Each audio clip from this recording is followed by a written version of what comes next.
So you reject their testimony because it doesn't fit your testimony or someone else's.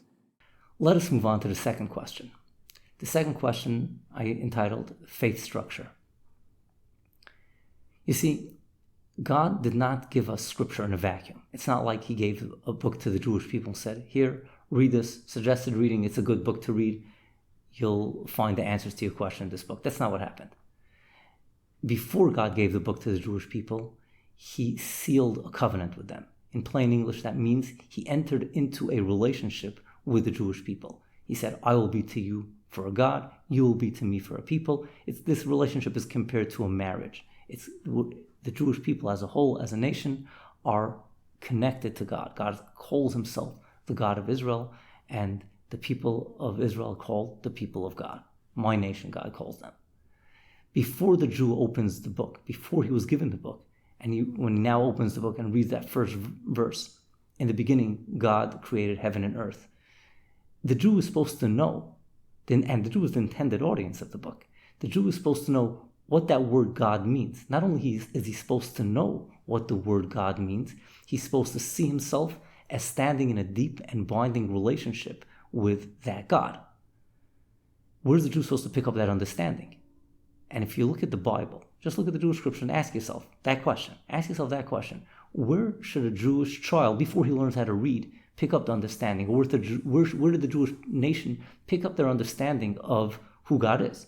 And the answer is the Bible points to, again, Deuteronomy 4, points to the Exodus experience, the Sinai revelation, and that's for the first generation, and it points for future generations that father's supposed to teach it to son. Psalm 78 clearly says it's supposed to be passed on from one generation to the next. We have testimonial observances, the observance of Passover, the observance of the Sabbath, etc. There are many observances that are associated and supposed to instill into the Jewish people the feeling that they went out of Egypt, and to keep this memory alive in the hearts and the minds of the Jewish people.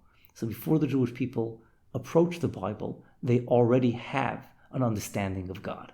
We're called a witness people. We're called a witness people because God gave us this knowledge of who he is and who we are to worship, and he gave it to us through fiery experiences, unbelievable, unparalleled miracles, the miracles of the Exodus and the Sinai revelation.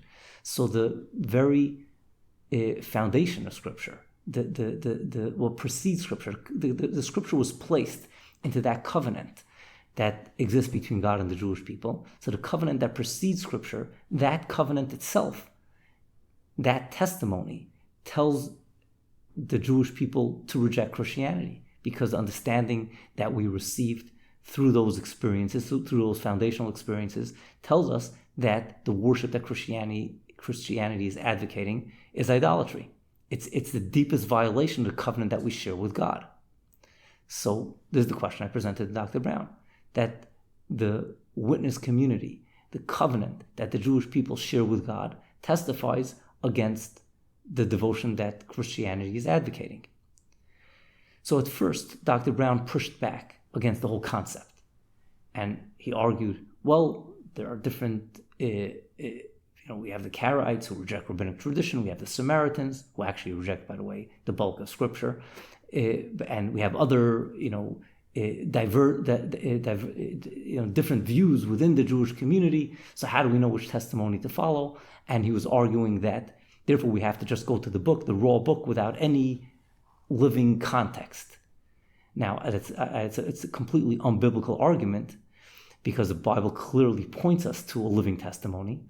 But when I told Dr. Brown that each of these communities he just quoted, the Karaite community and the Samaritan community, on this foundational issue, and that's what I mentioned earlier, on this foundational issue of seeing the Bible as placed in the context of a covenantal community and the idea of a witness community, they agree to us. There's no difference between the Karaite and the Samaritan and the rabbinic Jew on the subject. All of them look back to the Exodus experience and the Sinai revelation as the foundation of our faith and the place where we as a nation met God. So at that point, Dr. Brown presented a different answer. So let's listen to Dr. Brown's answer. The very people that began this were all people of the covenant. All the apostles were people of the covenant. The Jewish believers who continued for centuries and centuries were people of the covenant. The Jewish believers today are people of that covenant. So you just dismiss them out of hand because they don't fit your description. In other words, the people of the covenant who said the God of Israel has made himself known through the Messiah in harmony with Scripture and with many, many different Jewish beliefs of expectation of Messiah, etc., and even different understandings of aspects of God. So this was part of the community. That's why the Messiah came to the Jewish people. That's why the first shlichim were Jews to take the message to the nations. That's why they continued to live for centuries as Jews and continue to live as Jews today. So you reject their testimony because it doesn't fit your testimony or someone else's.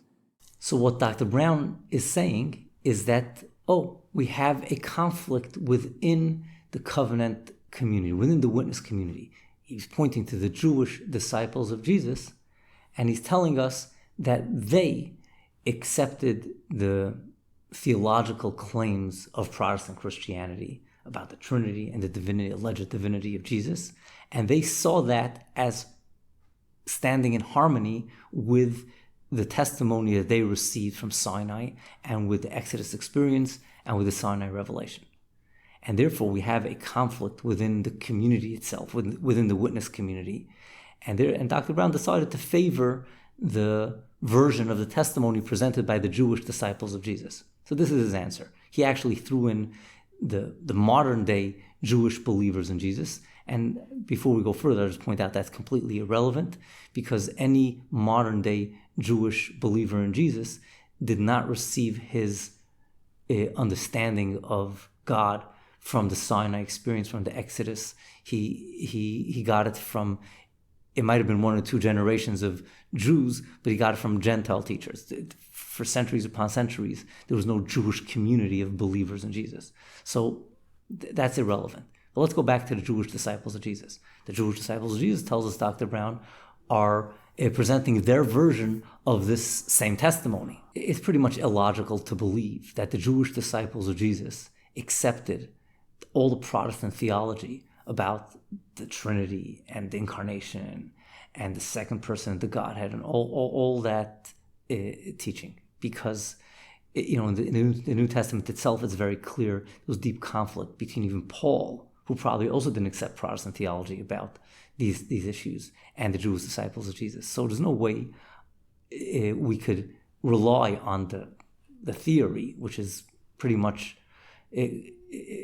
close to impossible, that the Jewish disciples of Jesus believed in what Dr. Brown believes about the claims to the divinity of Jesus. Problem number one.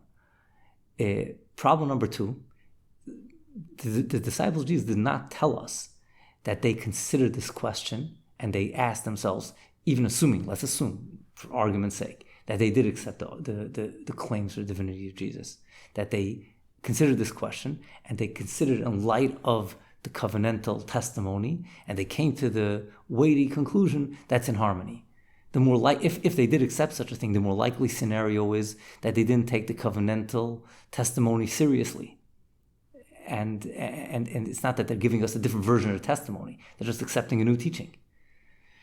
But I think from a biblical perspective, there's a different argument altogether, which is very simple, is that God tells us that he will preserve that testimony amongst the Jewish people. Psalm 78 makes it very clear. In Deuteronomy 31, verse 21, God makes it very clear. The testimony is going to be preserved amongst the Jewish people. In Exodus 31, it speaks about the covenantal sign of Sabbath that will be preserved throughout the generations in God's covenantal community.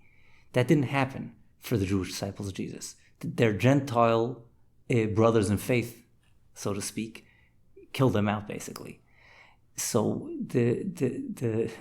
God didn't bother preserving that testimony, and he preserved our testimony. So that's the biblical verdict, that our testimony is the true testimony, not theirs. Just to take this one step further, Dr. Brown spoke very much about the judgment that the Jewish people suffered in exile. Yes, the Jewish people suffered judgment in exile, but from a biblical perspective, the greatest judgment against a Jew is being cut off from his people. And that's precisely what happened to the Jewish disciples of Jesus. In Ezekiel 13, God tells us what his plan is for those for the false prophets who deceive his people. They shall not abide in the counsel of my nation, God says. In other words, he will cut them off from the midst of his nation. They'll no longer deceive his people. And that's exactly what happened to the Jewish disciples of Jesus. So we have the biblical verdict that if they were presenting a different version of the testimony, we're not supposed to be following that verdict.